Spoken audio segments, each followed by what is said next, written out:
ठीक है, आज कपड़ा ले लेते हैं। कपड़ा कपड़ा हाँ, क्या पहनोगे? धोती पहनोगे या वो नाइट ड्रेस पहनोगे? एक धोती ने जब्बो। ठीक है, चाय पियो। બધાના કપડા લેવાના છે, કપડા લઈ લે. શું કે બાપુને હવે આપણે નોરતા ચાલુ થાય એટલે બાપુ હોય છે અનુષ્ઠાનમાં. માતાજીનું મંદિર અહીંયા આવી ગયું ને આખે આખું રસોડું ક્લીન, કાંઈ ઘટે નહીં. વાહ વાહ વાહ વાહ. તે તમારી રીતે તમને યોગ્ય લાગે. અને આપણે જવાનું છે કીટુ દેવા જામનગરની અંદર, એટલે આપણે પેલા આમાંથી કીટનો બધો સામાન કાઢીએ ને કીટુનો સામાન આમ તો ગાડીમાં ભરી દીધો છે. લોટના કટ્ટા કાઢવાના છે, કાઢી લઈએ. સામાન ભરી લીધો છે ભાઈ ગાડીમાં. આપણે ગાડી છે ભાઈ આપણી રિપેરિંગ કામમાં છે. એમાં રિબિનનું ને બધું નીકળી ગયું. તમે ઘણા બધા વિડીયોની અંદર જોતા હશો. કરિયાણું કાઢવા જાય ને રિબિન આખી નીકળી જાય, એટલે દરવાજા ખખડતા હતા ને એવું બધું હતું. તો એ ગઈ છે જામનગર રિબિનમાં.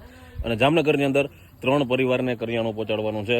અને એક આપણા જે માજી છે એની થોડો ઘણો સામાન ઘટતો હતો, એ બધું લખાયો છે. તો એ સામાન છે આશ્રમની અંદર જે આપણા બધા છે, તો એમાંથી નોરતા ચાલુ થાય છે માતાજીના પાવન. એમાંથી લગભગ આપણે બાપુને તો ઉપવાસ છે, એકાદા બાપુ છે આપણા, તો એ અત્યારે ગામમાં ગયા છે. 2 જણા છે, એ પાછા બીજા આવે છે. એટલે આ બધા આવી જાય 6 થી 7 મેમ્બર. તો બધાના કપડાં લઈ લે ભાઈ. 2 તો બાપ દીકરો છે, એ તો ગયા છે ભાઈ. હવે પાછા તો કદાચ એનું કાંઈ નો આઈડિયા આવે કે ના આવે. અને આજે જામનગરની અંદર જે આપણે ઓલો છોટે સરકાર છે એને મળી લે ભેગા, અને ગાડી લેવાની છે, લઈ લે. બધા કામ પતાવી લે. ફૂલ નહીં તો ફૂલની પાકડી સહયોગ કરજો. હાલો મળીએ કરિયાણા સાથે.